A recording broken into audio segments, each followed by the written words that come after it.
One thing I've noticed as a reviewer at The Verge is the problem surrounding smartphone batteries. Regardless of which next-gen battery technology you're using, lithium-ion batteries tend to just die during the day anyways. If science can't come up with better battery technology, it can at least change how quickly we charge our batteries. USBC for Android phones and the Lightning cable for iPhones are now capable of delivering hours of battery life with minutes of charging.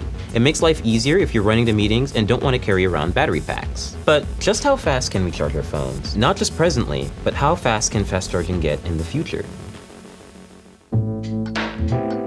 So before we get into fast charging, let's take a refresher course. Volts, amps, and watts. Let's look at it like this. Volts represent the amount of electricity available in your wall outlet. The current, or amperage, is controlled using your charging brick, and is the rate at which the electricity travels. And finally, the watts are the total electrical power that gets into your phone.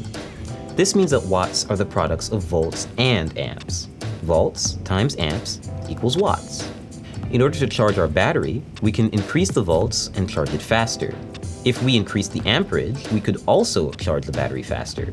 And if we increased both, we can drastically increase the power going into the battery. The thing you need to remember about any energy transfer is resistance, the byproduct of which is heat. Excessive heat for batteries, as we know, is really, really bad.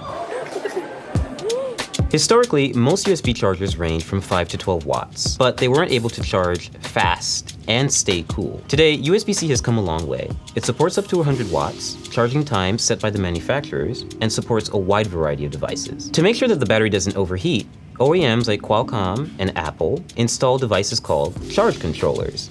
They regulate electricity going into the device and make sure that they don't overvolt or overcharge, and thus keep the battery safe and cool. For example, if I use a 100-watt power brick to charge my MacBook Pro, it'll use the full 100 watts. That's what it's supposed to do.